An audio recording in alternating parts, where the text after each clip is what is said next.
नमस्कार, आदाब, सत श्री अकाल। उम्मीद और आशा करता हूँ कि आप अच्छे होंगे, बढ़िया होंगे, मस्त होंगे, शानदार ज़बरदस्त ज़िंदगी का आनंद ले रहे होंगे। चलिए, हमारी नई श्रृंखला शुरू हो रही है।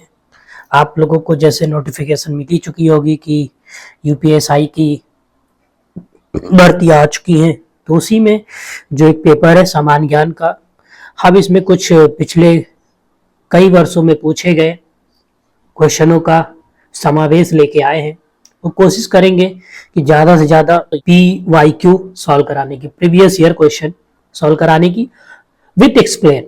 हमारा टारगेट केवल क्वेश्चन का ऑब्जेक्टिव बताना नहीं रहेगा, हम कोशिश करेंगे कि उसको एक्सप्लेन करें, चाहे वो SAI का हो पेपर, कांस्टेबल का हो, जेल वार्डन का हो, या बहुत से अदर एग्जाम में ऐसे क्वेश्चन पूछे जाते हैं जनरल नॉलेज के। तो हमारा पहला क्वेश्चन क्या कहता है? हमारा पहला क्वेश्चन कहता है, उस उपकरण जिससे परिपथ में हमेशा श्रेणी क्रम में जोड़ा जाता है, इसके माध्यम से परिपथ में विद्युत प्रभाव को मापा जाता है, उसे क्या कहते हैं? ठीक है, तो अगर हम परिपथ की बात करें, जो हमारा परिपथ होता है, जो उसमें हमारी करंट फ्लो होती है, धारा फ्लो होती है, वो दो तरीके से फ्लो होती है। एक तो श्रेणी क्रम में फ्लो होती है, दूसरी समांतर क्रम में फ्लो होती है। तो उसको नापने के लिए जिस यंत्र का प्रयोग किया जाता है उसे हम लोग क्या बोलते हैं? एमीटर बोलते हैं। क्या बोलते हैं? एमीटर बोलते हैं। ठीक है, पहली बात बता दें, परिपथ में धारा दो तरीके से फ्लो होती है। एक हमारी श्रेणी क्रम में, जैसे ये हमारे पास सर्किट है, तो इस तरीके से, फिर इस तरीके से, फिर ये। तो ये हमारे पास जो है एक पॉइंट हो गया। तो ये हमारे पास प्रतिरोध है, दो प्रतिरोध, तीन प्रतिरोध।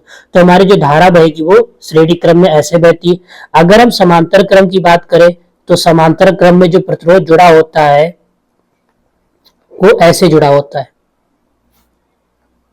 यहां हमारे पास प्रतिरोध लगा होता है, यहां प्रतिरोध लगा होता है, प्रतिरोध यहाँ। तो धारा पहले इसमें I1 कह सकते हैं, इसमें I2 कह सकते हैं, इसमें I3 कह सकते हैं। तो इस तरीके से इसमें जो सीरीज में होगा तो धारा श्रेणी क्रम में बहेगी, ऐसे प्रतिरोध लगा हो सकता है डायग्राम बना के दे दे कि इसमें जो धारा बह रही है श्रेणी क्रम में है या प्रतिरोध समांतर क्रम में है। तो आमने सामने होगा तो समांतर क्रम होगा, अगर सीरीज में एकदम सीधे धारा करंट फ्लो हो रही तो वो हमारी श्रेणी क्रम होगी। चलिए आगे बढ़ते हैं। जिस तापमान पर वायु में जल वाष्प संघनित होना शुरू कर देगा उसे कहा जाता है। मतलब वो ऐसा टेम्परेचर हमको बताना है जिसपे जो हमारी जल वाष्प होगी वो संघनित होना शुरू कर देगी। तो जैसे आप देखते हो कि ठंडियों के टाइम में आसमान से ओस टपकती है, तो कहाँ से आती है ओस? आसमान से थोड़ी थोड़ी जल वाष्प होती है, थोड़ी दूर टपकती है तो ओस बन जाती। क्या बन जाती? ओस। तो उसे क्या कहा जाता है? ओसांक कहते हैं। क्या कहते हैं? ओसांक कहते हैं। क्या कहते हैं? ओसांक कहते हैं। क्या कहते हैं? ओसांक कहते हैं। चलिए आगे बढ़ते हैं। वर्षा को मापने के लिए किस उपकरण का उपयोग किया जाता है जिसमें वर्षा के पानी को इकट्ठा करने के लिए शीर्ष पर एक फलन के साथ मापने वाला सिलेंडर होता है? क्या कहा? वर्षा को मापने के लिए किस उपकरण का प्रयोग किया जाता है? जो हमारी वर्षा होती है उसको नापने के लिए हम किस उपकरण का प्रयोग किया जाता है? तो उसका उपयोग किया जाता है रेन गज का। किसका इस्तेमाल किया जाता है? ऑप्शन नंबर हमारा ए है, रेन गज। चलिए आगे बढ़ते हैं। एक प्रकाश वर्ष क्या मापता है? जो हमारा प्रकाश वर्ष है वो क्या मापता है? ये हमारे पास दूरी नापता है। क्या नापता है? दूरी। ये दूरी का अल्फ्रेड नोबल ने किसका आविष्कार किया? अल्फ्रेड नोबल ने किसका आविष्कार किया? इन्हीं के नाम पर जो नोबेल पुरस्कार दिया जाता है इन्हीं के नाम पर ही दिया जाता है। तो इन्होंने खोज किया था डायनामाइट का। किसका? डायनामाइट का। किसका खोज किया था? डायनामाइट का खोज किया था। किसका खोज किया था? डायनामाइट का। कब किया था? अगर हम इसकी खोज की बात करें कब की थी, तो 1867 में खोज की थी। ठीक है, और इन्हीं के नाम पर अगर हम नोबेल प्रकाश पुरस्कार की स्थापना की बात करें, इसका स्थापना कब होती है? तो इसकी स्थापना 1901 में इसकी क्या होती है? स्थापना हो जाती है। क्या हो जाती है? स्थापना। चलिए आगे बढ़ते हैं।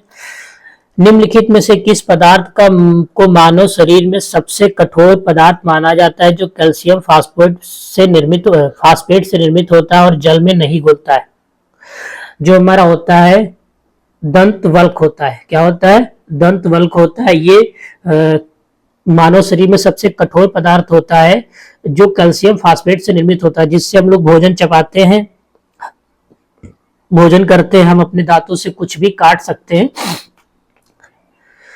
उस पे एक आवरण चढ़ी होती है। वो आवरण किसकी होती है? हम कह सकते हैं कैल्शियम सल्फेट से निर्मित होता है। जो हमारे दांत हम कह सकते हैं कैल्शियम सल्फेट से निर्मित होते हैं, इसलिए कठोर होते हैं, जल्दी से उस पर जो परत होती है वो हटती नहीं है। चलिए आगे बढ़ते हैं। कह रहा द्रव या गैस में निम्नलिखित छोटे कणों को टेढ़ी मेढ़ी जिंक जैग गतिविधि को कहा जाता है, तो कहते हैं ब्राउनी गति बोलते हैं। क्या बोलते हैं? ब्राउनी गति बोलते हैं। क्या बोलते हैं? ब्राउनी गति बोलते हैं। ठीक है, ब्राउनी गति मतलब होता है जैसे दो पदार्थ आपस में, जैसे यहाँ पर एक हमारे पास कंटेनर हम कह सकते हैं, क्या है हमारे पास? हमारे पास एक कंटेनर है और इस कंटेनर में छोटे छोटे छोटे छोटे छोटे क्या होते हैं? पार्टिकल्स होते हैं, यानी छोटे छोटे मॉलिक्यूल्स होते हैं, या हम कह सकते हैं कण होते हैं। अब ये जो कण होते हैं वो क्या करते हैं? ये कण इसको टक्कर मारता है, ये इसको मारता है, इसको मारता है, इसको मारता है। ये कण हमेशा सीधी रेखा में नहीं चलते, ये टेढ़ी मेढ़ी रेखा में चलते हैं, और जो टेढ़ी मेढ़ी रेखा में जो घूमते रहते हैं इसी को हम लोग क्या बोलते हैं? ब्राउनी गति बोलती है। ये ब्राउनी नाम के एक साइंटिस्ट थे, उन्हीं के नाम पर ये रखा गया था। ठीक है, और इसको देखा कब गया था? तो इसको देखा गया था 1927 को। चलिए आगे बढ़ते हैं। पहाड़ों पर चढ़ते समय वायु दाब बढ़ता है, अपरिवर्तित होता रहता है, घटता है, या इनमें से कोई नहीं? तो क्या होता है? घटता है। क्या होता है? घटता है। रीजन क्या होता है? क्योंकि जैसे जैसे हम ऊपर जाते हैं, ऊपर की तरफ बढ़ते रहते हैं, तो ऊंचाई के बढ़ने के साथ गुरुत्वाकर्षण में क्या होती? कमी आ जाती है। गुरुत्वाकर्षण जो होता है वो कम होता रहता है, ऊपर जाते रहते हैं। ठीक है, इस वजह से क्या होता है? वायु दाब घट जाता है। इसीलिए कहा जाता है जिसको ऑक्सीजन की कमी हो वो पहाड़ों पर न चढ़े। चलिए आगे बढ़ते हैं। वह प्रक्रिया जिसके द्वारा वायु में जल वाष्प जल की बूंदों में परिवर्तित होता है कहलाता है, क्या कहलाता है? तो क्या कहलाता है? क्या कह रहा है? वह प्रक्रिया जिसके द्वारा वायु में जल वाष्प जल की बूंदों में परिवर्तित हो जाता है उसे बोलते हैं हम लोग संघनन। क्या बोलते हैं? संघनन बोलते हैं। ठीक है, पानी जैसे टपक टपक के जलवाष्प में परिवर्तित हो जाता है। ठीक, आगे क्या कह रहे हैं? वाष्पीकरण के फलस्वरूप होता है, क्या होता है? तापमान व दाब में वृद्धि होती है, शीतलना कूलिंग होती है, तापमान में वृद्धि होती है, तापन होता है। तो जैसे हमारे गर्मियों के टाइम में पसीना आ जाता है, पसीना जब सूखता है तो हमारी बॉडी को क्या लगता है? बहुत कूलिंग महसूस होती है। तो वाष्पीकरण के फलस्वरूप क्या होता है? कूलिंग होती है। क्या होती है? कूलिंग, शीतलन होता है। चलिए आगे बढ़ते हैं। क्या कह रहा है? वायुमंडल के ऊर्ध्व तापमान की प्रक्रिया को क्या कहा जाता है? मतलब वायुमंडल के ऊर्ध्व तापमान की प्रक्रिया को क्या कहा जाता है? तो इसको क्या कहा जाता है? संवाहन कहा जाता है। संवाहन। ठीक है, चलिए आगे बढ़ते हैं। ठोस पदार्थों में ऊष्मा हस्तांतरण की प्रक्रिया को के रूप में जाना जाता है। जो हमारे पास ठोस पदार्थों में जो ऊष्मा होती है वो एक जगह से दूसरी जगह जो ट्रांसफर होती है, उस प्रक्रिया को हम लोग क्या कहते हैं? तो उसको कहते हैं चालन। जैसे हमारे पास कोई एक, ऐसे समझो जैसे हमारे पास कोई एक कंडक्टर है। ठीक है, अब इस कंडक्टर में क्या होते हैं? यहाँ से छोटे छोटे इलेक्ट्रॉन क्या करते हैं? ट्रैवल करते हैं। इलेक्ट्रॉन ट्रैवल कर रहे हैं। ठीक है, तो इलेक्ट्रॉन, ठीक है, तो इलेक्ट्रॉन चलते, कौन चलता है? इलेक्ट्रॉन चलते, कौन चलता है? इलेक्ट्रॉन चलते। किसी भी कंडक्टर में या किसी भी पदार्थ में इलेक्ट्रॉनों का प्रभाव होता है ऊष्मा से। अब उस उधर जिधर ऊष्मा ज्यादा होती है तो इधर अगर हम टेम्परेचर ज्यादा देंगे तो हमारे पास जो इलेक्ट्रॉन होंगे इधर से इधर की ओर तरफ फ्लो करेंगे। ठीक है, चलिए आगे बढ़ते हैं। कह रहा गोलीय दर्पण के परावर्तक तल के केंद्र को क्या कहा जाता है? तो गोलीय दर्पण के परावर्तक तल को हम लोग क्या कहते हैं? जो पहली बात हमारे पास गोलीय दर्पण हो जाए, क्या होता है? गोलीय दर्पण। गोलीय दर्पण के परावर्तक तल को क्या कहा जाता है? ठीक है, गोलीय दर्पण के परावर्तक तल को क्या कहा जाता है? जैसे हमारे पास कोई गोलीय दर्पण है। गोलीय दर्पण क्या होता है? कांच के खोखले गोले का कटा हुआ एक भाग होता है। ठीक है, अब इसके इस साइड हम क्या कर देंगे? कलाई कर देंगे, तब हमारे पास ये दर्पण बनेगा। अगर हम कलाई नहीं करेंगे और जो इसके पीछे जो कलाई होती है वो ऑक्साइड की पेंट होती है। ठीक है, या पारे की। ठीक है, अब यहां से क्या होता है? प्रकाश का परावर्तन होता है। तो परावर्तन के केंद्र को, तो यहाँ पर परावर्तन होगा, ये परावर्तक तल है जहां से प्रकाश का परावर्तन होगा। तो ये परावर्तक के बिंदु को क्या बोलते हैं? मध्य बिंदु को पोल बोलते हैं। और इसका जो गोलीय दर्पण का केंद्र होता है उसको सेंटर ऑफ कर्वेचर बोलते हैं, वक्रता केंद्र बोलते हैं। वक्रता केंद्र से लेकर दर्पण के ध्रुव तक की दूरी को वक्रता त्रिज्या बोला जाता है। ठीक है, और वक्रता त्रिज्या। अब मुख्य अक्ष क्या होती है, तो वक्रता केंद्र से लेकर दर्पण के ध्रुव तक को मिलाने वाली रेखा को क्या बोलते हैं, मुख्य अक्ष बोलते हैं। ठीक है, ये क्या बोलते हैं, मुख्य अक्ष बोलते हैं। अब जब कोई प्रकाश यहाँ से पड़ता है या पड़ने के बाद अपवर्तित व परावर्तित होता है तो इसी एक ही बिंदु होता है, यहाँ से कह सकते हैं मुख्य फोकस से होकर जाते, चाहे जहां पर भी पड़े, चाहे यहाँ पड़े चाहे जहां पड़े, वो सभी से मुख्य फोकस से ही होकर जाएगी। चलिए आगे बढ़ते हैं। नैदानिक थर्मामीटर द्वारा मापा जाने वाला मानव शरीर का औसत सामान्य ताप कितना होता है, तो 30 डिग्री सेल्सियस उसका औसतन तापमान होता है। चलिए आगे बढ़ते हैं। कणों की तरंग प्रकृति किसने स्थापित की, तो एक साइंटिस्ट है दी ब्रोगली तरंग, इनका सिद्धांत है दी ब्रोगली तरंग दैर्घ्य का सिद्धांत। ठीक है, इन्होंने ही हम कह सकते हैं कणों की तरंग प्रकृति बताई, तरंग प्रकृति। लेकिन न्यूटन ने कहा था, न्यूटन ने भी कहा था कि जो हमारे प्रकाश के कण होते हैं छोटे छोटे पार्टिकल्स में कवल कर, जैसे ये हमारे पास कण है, ये हमारे पास कण है, ये कण है, तो ये छोटे छोटे पैकेट और बंडलों के रूप में चलते। किसने कहा था, न्यूटन ने कहा था। किसने कहा था, न्यूटन ने, कि जो प्रकाश के कण होते हैं वो पैकेटों के तथा बंडलों के रूप में चलते। और हाइगस ने कहा था, हाइगस का ही सिद्धांत है तरंग कणों की तरंग प्रकृति किसने स्थापित, तो दी ब्रोगली तरंग। लेकिन अगर हाइगस का तरंग सिद्धांत भी महत्वपूर्ण रखता है कि हाइगस ने कहा था जो हमारे पास जो कण होते हैं वो तरंग की तरह भी वो मूवमेंट करते हैं। चलिए आगे बढ़ते हैं। चुंबकीय चालक घनत्व की इकाई क्या होती है, तो टेस्ला होती है। क्या होती है, टेस्ला होती है। क्या होती है, टेस्ला। और 1 टेस्ला किसके बराबर होता है, जो 1 टेस्ला, टेस्ला की अगर हम बात करें 1 टेस्ला किसके बराबर होता है, तो 1 वेबर। क्या होता है, वेबर होता है। क्या होता है, वेबर प्रति मीटर स्क्वायर। तो हम कह सकते हैं चुंबकीय चालक का एक दूसरा मात्रक क्या होता है, वेबर प्रति मीटर भी होता है। चलिए आगे बढ़ते हैं। एम्पियर मात्रक है, तो एम्पियर मात्रक है विद्युत धारा का। क्या किसका मात्रक होता है, एम्पियर किसका मात्रक होता है, विद्युत धारा। आवेश के प्रवाह की दर को विद्युत धारा कहते हो। धारा आई बराबर हमारे पास क्या होता है, हमारे पास जो आई बराबर होता है, आई बराबर होता है क्यू अपॉन टी।